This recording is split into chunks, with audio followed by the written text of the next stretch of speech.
Number 1 বিকে কৰবি, বিকে জোনালীবা, কে মুন আৰু তেওঁলোকে তাৰ পৰা পলাই কাৰাচীত আহি আশ্ৰয় লয়। নিৰ্মাণ বনাইছে ভাগ্য বিধাতা বুলি। মই আপোনাক দুটা ৰিপৰ্ট দেখাই আছো। এইটো হ'ল ভাইবন্ধু কমিটি ৰিপৰ্ট। নমস্কাৰ, সনাতনৰ অচিলালৈ আজি অসম তথা অসমীয়া সমাজৰ সৈতে যি এক গভীৰ ষড়যন্ত্ৰ চলি আছে, তাৰ প্ৰতি আজিয়ে যদি ৰাইজ সচেতন নহয়, আগন্তুক দিনত যে এটা গভীৰ সংকটত পৰিব তাৰ কোনো সন্দেহ নাই। এনেধৰণৰ বহু সংস্থা আমাৰ সমাজৰ মাজত এতিয়া দেখি পোৱা যায় বা ব্যাপক ৰূপত তেওঁলোকে আগবাঢ়ি গৈ আছে।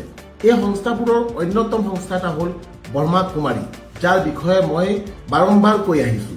মই এওঁলোকক বহু পত্ৰ প্ৰেৰণ কৰিছোঁ, কিন্তু এটাও আনচাৰ পোৱা নাই। মোৰ আজি প্ৰশ্ন আছে কিছু বিশিষ্ট ব্ৰহ্মা কুমাৰী মহিলাসকললৈ। নাম্বাৰ 1 বিকে কৰবি, গুৱাহাটী চেণ্টাৰ তেখেত চলাই, বিকে জোনালীবা তেখেত নলবাৰী আৰু বিকে মুন তেখেত নিউ গুৱাহাটীত।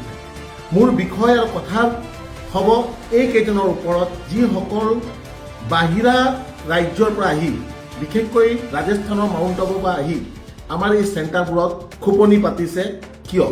তেওঁলোকৰ ভিতৰত হ'ল বিকে ৰজনী তেখেত শিৱসাগৰ, বিকে কৃপা সিন্ধু তেখেত গুৱাহাটী, বিকে ৰাকেশ তেখেত তিনিচুকীয়া আৰু বিকে ৰজনী তেখেত তিনিচুকীয়া। এওঁলোকৰ দৰে বহু লোক আজি অসমৰ চেণ্টাৰে উপস্থিত। তাৰোপৰি মই আৰু এজন বিশিষ্ট মহিলা, যাৰ মৃত্যু হৈছে 2 বছৰমান আগত, তেখেতৰ বিষয়েও কথা পাতিব লাগিব। বিকে শিলা খণ্ডেলৱাল তেখেত মাৰৱাৰী সম্প্ৰদায়ৰ এগৰাকী লেডি। আৰু মই কথা পাতিম এওঁলোকৰ ফাউণ্ডাৰ বাবা লেখৰাজ কৃপলানী। কথা হ'ল এতিয়া বিকে শিলা খণ্ডেলৱাল যেতিয়া অসমলৈ আহিছিল 1965 চনৰ ওচৰে পাজৰে, তেওঁৰ লগত একো নাছিল বোলে। আৰু আজি ব্ৰহ্মকুমাৰীৰ অগাধ ধন সম্পত্তি, অসমৰ চুকে কোণে তেওঁলোকৰ চেণ্টাৰ, জানিব পৰা মতে 400 বা 500 কোটি টকাৰ সম্পত্তি তেওঁলোক ভাণ্ডাৰ ক্ৰিয়েট কৰিছে। ক'ৰ পৰা আহিলে? আমাৰ জনতাৰ টকা নহয় জানো? আৰু কিমান কোটি টকা এওঁলোক ৰাজস্থানৰ মাউণ্ট আবুলৈ প্ৰেৰণ কৰিছে তাৰ কোনো হিচাপ নাই। আমি ইতিমধ্যে ভিতৰৰ পৰা গম পোৱা মতে প্ৰত্যেক চেণ্টাৰে 5 লাখ টকা প্ৰতি বছৰে দিব লগা হয়। আৰু এটা নিৰ্দিষ্ট ব্ৰহ্মকুমাৰী ফলোৱাৰক মাউণ্ট আবুলৈ প্ৰেৰণ কৰিব লাগে, যাতে তেওঁলোকে লৈ যোৱা ধন সম্পত্তি তাতে ডনেশ্যনৰ নামত লৈ থয়। এতিয়া কথা হ'ল বিকে ফাউণ্ডাৰ, ব্ৰহ্মকুমাৰীৰ ফাউণ্ডাৰ লেখৰাজ, তেখেতৰ ওপৰত যৌন নিৰ্যাতনৰ আৰোপ আছিল আৰু বিভিন্ন গম্ভীৰ আৰোপ তেওঁৰ ওপৰত আছিল।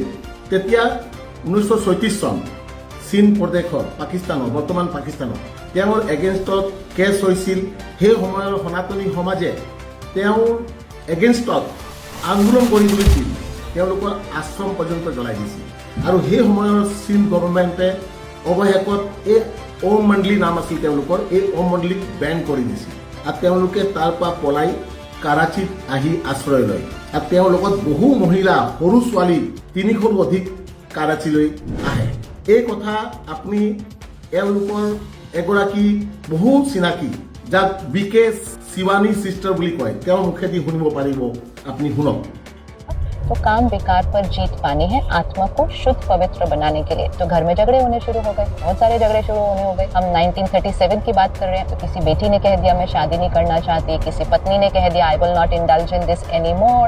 और इतना सब करने के बाद भी ये वहाँ जाना चाहती है। इनको 4-4 दिन खाना नहीं दो फिर भी ये भागकर वहाँ जाना चाहती है। वहाँ जरूर कुछ जादू हो रहा है। फिर जहाँ वो थे उस बिल्डिंग को जलाने की कोशिश की गई। फिर कोर्ट केसेस बहुत चले, 300-350 लोग कराची चले गए साथ में। দেখিছেনে? নিজেই কৈ আছে, হয় এওঁলোক ট্ৰেপ, এওঁলোকক যি শুনাইছে তাকে কৈছে, কিন্তু ৰহস্যটো একেই। তাৰপিছত তেওঁলোকক মই সুধিছিলোঁ ওম মণ্ডলীৰ নাম আহি ব্ৰহ্মকুমাৰী কিয় হ'ল ভাৰত যেতিয়া আহিছিলে 1950 চনত। মানে 1936 পিছত তেওঁলোক কাৰাচীলৈ যায় আৰু সেই কাৰাচীত তেওঁলোকে 1950 চনলৈ এক হিচাপে আত্মগোপন কৰি থাকে। সেই সময়ত এই লেখৰাজ কৃপালিনী যিজন ফাউণ্ডাৰ আছে, তেখেতে অনুভৱ কৰিলে যে এজন পুৰুষ হিচাপে তেখেতে এই সংস্থাটো চলাব নোৱাৰিব আৰু ইতিমধ্যে তেওঁৰ ওপৰত বহুখিনি আৰোপ। তেতিয়া তেওঁৰ লগত থকা কিছু মহিলাক আগুৱাই দি ঢাল বনাই তেখেতে বেগ গুচি যায়। ভাবকচোন কিমান ঘৃণনীয় মহিলাক ঢাল হিচাপে বনাই লয় আৰু এটা মহিলা ফেচ দেখায় যে এই সংগঠনৰ আগধৰাসকল মহিলা আৰু যেতিয়া তেওঁলোকে ভাৰতলৈ আহে তেওঁলোকে এই সংস্থাটোৰ নাম সলনি কৰি বৰ্মা কুমাৰীৰা। এতিয়া মই আৰু এটা কথা আপোনালোকক কওঁ, এই লেখৰাজ কৃপালিনী তেখেত নিজেই বিয়া পাতিছিল আৰু 6টা সন্তানৰ বাপেক। তাত কুমাৰী কুমাৰৰ কোনো কাৰণ নাই, কিন্তু তেখেতে যিসকল লোকক পংগু বনাই এটা বন্ধুৱা মজদুৰ কৰি তেখেতসকলক ঘৰ বাৰৰ পৰা দূৰ কৰি সেই আশ্ৰমৰ লগত জড়িত কৰাৰ বাবে এই পন্থা অৱলম্বন কৰে ব্ৰহ্মচাৰী। তেখেত নিজেই ভুগি আছিল, তেখেতৰ ফটো চাব পাৰে। এয়া 6জন সন্তান। তাৰ পিছত তেওঁ মাউণ্ট আবুলৈ অহাৰ পিছত ক'ৰ পৰা ফাণ্ডিং হয়, ক'ৰ পৰা ইমান ডাঙৰ এটা সাম্ৰাজ্য গঢ়ি তোলে, কিদৰে গোটেই ভাৰতলৈ বিয়পি পৰে আজিও ৰহস্যময়। ये आगा खानी निसार जुमा है, ये पर्सन ठीक है, ये कट्टर इस्लामी पंथी है। ये ब्रह्मा कुमारी इसको फंड क्यों देता है? आगा खानी मुसलमान पाकिस्तान से यहाँ पे फंड दे रहा है। এতিয়া মই আহোঁ অসমৰ বিভিন্ন চেণ্টাৰত এই ৰহস্যময় মানুহবোৰ যি মই অলৰেডি দেখাইছোঁ। এতিয়া মোৰ প্ৰশ্ন, বিকে শিলা বেহেন যেতিয়া গুৱাহাটীলৈ আহে কাৰ সহায়ত গোটেই অসমলৈ এই আইডিঅলজি এই ব্ৰহ্মকুমাৰীৰ সম্প্ৰচাৰ হয়? কোনে তেখেতক সহায় কৰে? কিদৰে ইমান টকাৰ সম্পত্তিৰ পাহাৰ ক্ৰিয়েট কৰিব পাৰিলে? তেওঁ মৃত্যুৰ পিছত এনেকুৱাও খবৰ ওলাইছে ভিতৰৰ পৰা, কাৰণ মই যেতিয়াবা ব্ৰহ্মকুমাৰীৰ মাত মাতি আছোঁ এওঁলোকৰ ভিতৰৰ বহু মানুহে মোৰ লগত যোগাযোগ কৰিছে, বহুত খবৰ মোক দি আছে।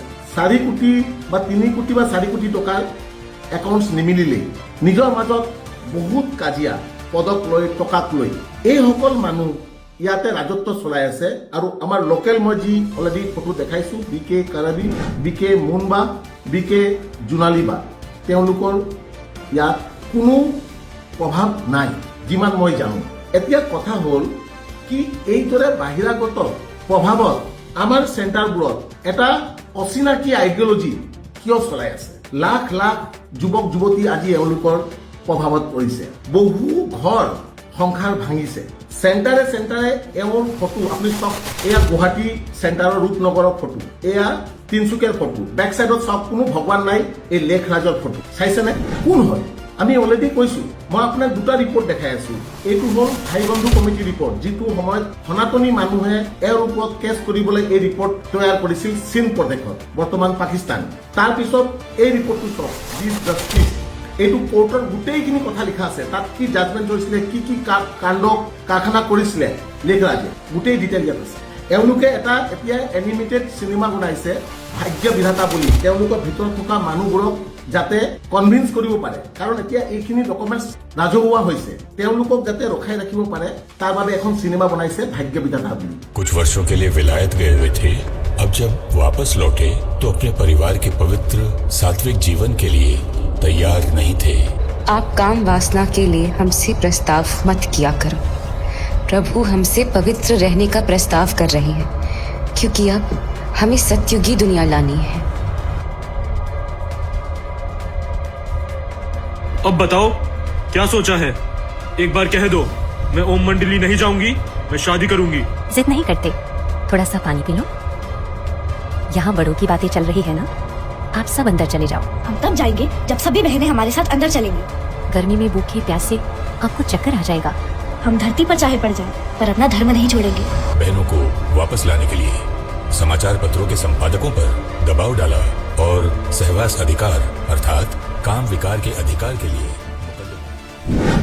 তাত এক প্ৰকাৰে তেওঁলোকে নিজৰ গোটেইখিনি খোলাচা কৰিয়ে দিছে, কেৱল অলপ মেনিপুলেশ্যন কৰিছে।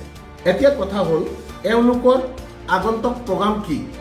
অসমত আমাৰ যেতিয়া মঠ আছে, মন্দিৰ আছে, নামঘৰ আছে, এওঁলোকৰ প্ৰয়োজন কি? কিয় এই আইডিঅলজি আমাৰ অসমত লাগে? কিয় এওঁলোকে, মই এটা বস্তু সুধিছোঁ, ৰাতিপুৱা যি এটা পঢ়াই স্ক্ৰিপ্ট এখন, যাক মুৰলী বুলি কয়, তাৰ কোনো বেছ নাই। তেওঁলোকৰ নিজে চব উৰ্দু শিকা মানুহ, মেক্সিমামে পঢ়িবই নাজানে, এয়া ঈশ্বৰীয় বাণী বুলি লোকক পঢ়ায়।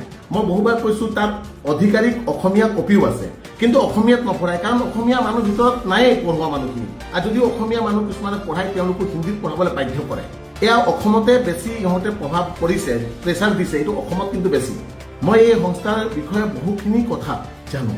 মোৰ বাবে এটাই লক্ষ্য, সেই সংস্থা অসমৰ বাবে নহয় বা ভাৰতৰ বাবেও নহয়, আৰু তেওঁলোক সনাতনৰ লগত কোনো সম্পৰ্ক নাই কাৰণ কোনো সনাতনীয়ে আমাৰ দেৱদেৱ মহাদেৱ ভগৱান বিষ্ণু ভগৱান দেৱী লক্ষ্মী কৃষ্ণ এইদৰে অপমান কৰিব নোৱাৰে ব্ৰহ্মাৰ ফটোত নিজৰ ফটো লগাই দিছে নিজৰ গাত শিৱ আহা বুলি কৈছে তেওঁ লিখা কিবা কিবি উলট পলট স্ক্ৰিপ্টক ভগৱানৰ বাণী বুলি কৈছে কোনো সনাতনী এই কাম কৰিব নোৱাৰে কোনো সনাতনী ব্ৰহ্মচাৰ্য যিটো তেওঁলোকে এটা প্ৰথা অৱলম্বন কৰিছে সেইটো নেচাৰেল নহয় আমাৰ ভগৱানৰ যিটো আদৰ্শ আছে ৰাম সীতাৰাম শিৱ পাৰ্বতী লক্ষ্মী নাৰায়ণ য'ত আমি গম পাওঁ এয়াই পতি পত্নীৰ আমাৰ বৈবাহিক জীৱনৰ আদৰ্শ কিন্তু তেওঁলোকৰ বিপৰীত সেই গতিকে মই অসমৰ ৰাইজৰ আগত আকৌ এবাৰ কম কি এই বিষয়ক লৈ সজাগ হওক মই ইতিমধ্যে বহু লেটাৰ ভাৰতৰ প্ৰাইম মিনিষ্টাৰ পৰা আৰম্ভ কৰি চিফ জাষ্টিছ ডিফেন্স সকলোকে প্ৰেৰণ কৰিছোঁ আৰু মই অসম জাতীয়তাবাদী যুৱ ছাত্ৰ পৰিষদ সদৌ অসম ছাত্ৰ সন্থা অসম সাহিত্য সভা আৰু বহুতো আমাৰ স্থানীয় জাতীয় জনগোষ্ঠীয় দল সংগঠনলৈ পত্ৰ প্ৰেৰণ কৰিবলৈ গৈ আছো লগতে আমাৰ যি মিডিয়া এজেঞ্চি আছে সেয়া ডিজিটেল হওক বা নিউজ পেপাৰ হওক সকলোকে মই এওঁলোকৰ এইখিনি ডকুমেণ্ট প্ৰেৰণ কৰিবলৈ গৈ আছো মোৰ বিশ্বাস সকলোৱে এই বিষয়টোক গুৰুত্ব দিব আৰু অসমৰ পৰা এই সংস্থাটোক যাতে আমি বাহিৰ কৰিব পাৰো অসমীয়া সমাজক আমি বচাব পাৰো তাৰ বাবে আমি আগবাঢ়িব লাগিব ধন্যবাদ